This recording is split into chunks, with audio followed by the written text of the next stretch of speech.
ये बात कह रहे थे कि पेपर लीक नहीं प्रूव हो सकता है। सीजीआई साहब या सीजीआई बेंच काफ़ी कन्विंस थे इस बात से कि पेपर लीक तो हुआ है, बिकॉज इतनी सारी नॉइस है, इतने सारा एफआईआर में चीज़ें हैं।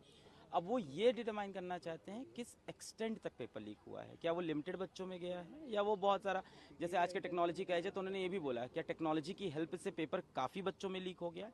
अब वो ये डिटरमाइन करना चाहते हैं कि रीनीट की, क्योंकि डिमांड थी काफ़ी लोगों की, काफ़ी सारे पिटिशनर्स की रीनीट की डिमांड थी, तो उसमें वो डिटरमाइन करना चाह रहे थे आज सीजीआई कि रीनीट किन बच्चों का होना चाहिए, क्या लिमिटेड पे बच्चों में पेपर लीक है या बहुत ज़्यादा बच्चों में लीक है, क्योंकि वो बार बार उन्होंने ये एम्फेसाइज भी किया कि 24 लाख बच्चों की ज़िंदगी का सवाल है और इतने सारे बच्चों का एक साथ रीनीट कराना लॉजिस्टिकली पॉसिबल नहीं है, प्रैक्टिकली पॉसिबल नहीं है। इतने सारे बच्चों का मेंटल स्टेटस क्या होगा, फिर से तैयारी कर पाए नहीं। तो ओवरऑल अभी ये समझ में आ रहा है कि एक तो उन्होंने टाइम दिया है कि हमें टाइमलाइन बताइए कि पेपर कब आप बनाते हैं, कौन सी कमेटी बनाती है, 2 सेट्स ऑफ पेपर कैसे बनते हैं, डेट कब वो जाते हैं प्रेस में, किस प्रेस में जाते हैं उसका नाम नहीं बताइए उन्होंने कहा, वरना फिर तो अगले साल वहाँ भीड़ लग जाएगी।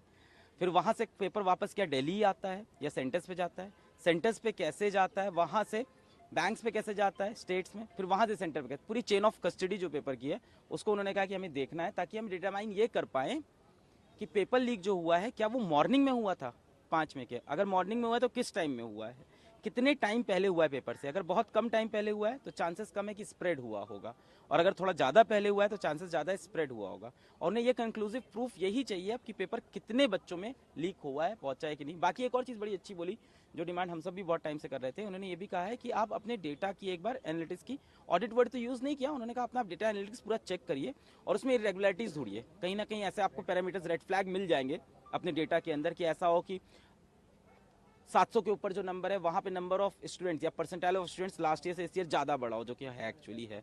इस तरह की चीज़ उन्होंने कहा कि आप डिटरमाइन करके देखिए कि आपके डेटा के अंदर क्या क्या रेड फ्लैग्स दिख रहे हैं जो हर साल नहीं होते थे। और ये भी कहा कि हो सके तो ये गवर्नमेंट, मतलब आप खुद ना करके किसी और एजेंसी से कराएं, एनटीए खुद ना करे, कोई और एजेंसी करे, इस डेटा को ऑडिट करे, वहाँ से रेगुलरिटीज़ मिले। तो अभी तो इन्होंने ये बोला है वेडनेसडे तक का टाइम दिया है कि ये सारी चीज़ें सबमिट करें, फिर थर्सडे को उस पर सुनवाई करेंगे। ओवरऑल ऐसा लगा कि सीजीआई साहब ने काफ़ी बच्चों की बात सुनी। सुप्रीम कोर्ट ने ये भी कहा, चीफ जस्टिस की अगर बात की जाए, कि उन्होंने कहा कि 24 लाख छात्रों के भविष्य का सवाल है, हमें हर चीज़ जो है वो तह तक जाकर देखना होगा।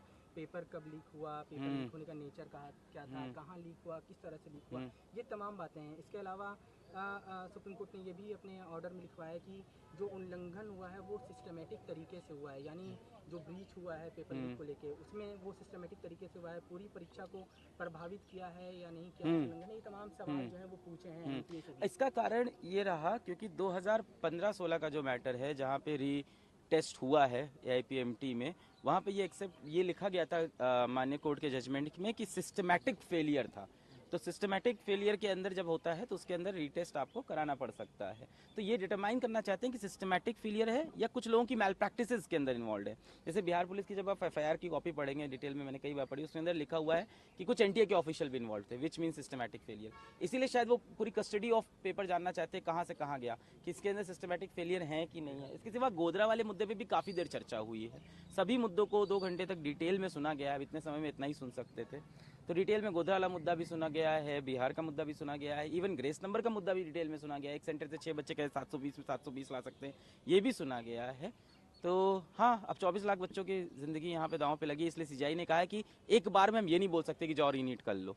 उन्होंने कहा ये कहना भी सही नहीं होगा, इतने सारे बच्चों का स्टेटस है। तो हम डिटरमाइन करना चाहते हैं कि किस एक्सटेंट तक बेनिफिशरीज हैं, कितने एक्सटेंट पे बेनिफिशरीज हैं, ये वर्ड उन्होंने यूज़ किया कि कितने बेनिफिशरीज थे ओवरऑल इस मेल प्रैक्टिस से, कितने लोग को फायदा हुआ है। अगर ये 1, 2, 4, 5 है तो उसके लिए हम पूरी बच्चों को इफेक्ट नहीं कर सकते। पर अगर ये नंबर लंबा है, जैसे आपने बोला किस मोड में पेपर लीक, इसके बारे में भी काफ़ी देर बात हुई, क्योंकि 2 घंटा बात हुई तो कुछ चीज़ें दिमाग में चल रही है। आप तो जजमेंट लिए, मैं तो 2 घंटा पूरा सुन रहा था, बैठा था।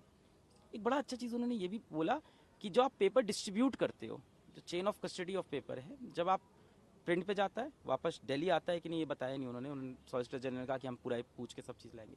उसके बाद पेपर क्या डिजिटली इलेक्ट्रॉनिक मीडियम से तो ट्रैवल नहीं करता है कहीं पे भी, क्या सारी जगह पेपर हार्ड कॉपी में ट्रैवल करता है? अगर इलेक्ट्रॉनिक ट्रैवल करता है तो उन्होंने कहा कि हमारे पास इतनी अच्छी एजेंसीज हैं, हमारे पास इतने साइबर एजेंसी, इतनी स्ट्रॉन्ग साइबर एजेंसीज, टेक्नोलॉजिकली हम इतने स्ट्रॉन्ग है, तो वहाँ से हम ये पता लगाएं कि जिस टाइम पेपर डिस्ट्रीब्यूट हो रहा था वहाँ तो कोई चांस नहीं।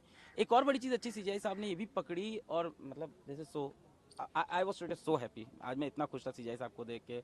आई फेल्ट कि हाँ जस्टिस है, बहुत अच्छा लगा।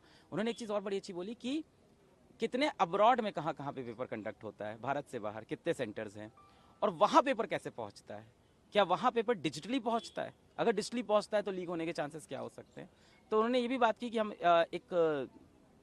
कोई टेक्नोलॉजी सेक्टर लगाएं, कोई साइबर ऑडिट लगाएं, ऑडिट वर्ड तो नहीं हुआ था, कि किस तरह से हम साइबर सिक्योरिटी लगाएं और पता करें कि पेपर कहीं डिजिटली तो लीक नहीं हुआ है। तो फिलहाल काउंसलिंग की अगर बात की जाए तो जिस तरह से पहले ही सुप्रीम कोर्ट की काउंसलिंग से पहले ही रोक लगी थी, वो रोक जारी रहेगी? प्रैक्टिकली तो 11 जुलाई को सुनवाई प्रैक्टिकली तो ऐसा ही लगता है मुझे भी। देखते हैं आप, और क्या उम्मीद करते हैं जिस तरह से आज हियरिंग हुई, आपको लगता है कि रीनीट का ऑर्डर? देखिए, आज की हियरिंग से ये समझ में आया कि माननीय सुप्रीम कोर्ट की सीजीआई बेंच और सीजीआई सर भी बहुत ज़्यादा सीरियसली इस मैटर को ले रहे हैं, बिकॉज उन्होंने ये भी बोला कि ये बोलने की ज़रूरत भी नहीं है कि सबसे one of the most prestigious exam है भारत का, नीट का एग्ज़ाम, और इसके अंदर किसी भी तरह की इरेगुलरिटी हो रही है तो दिक्कत है।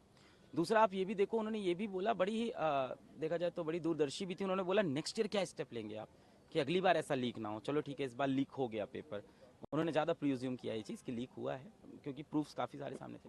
उनका नेक्स्ट ईयर नहीं लीक हो, इस बात को आप कैसे इंश्योर करेंगे, कैसे एसओपी इंप्लीमेंट होंगे।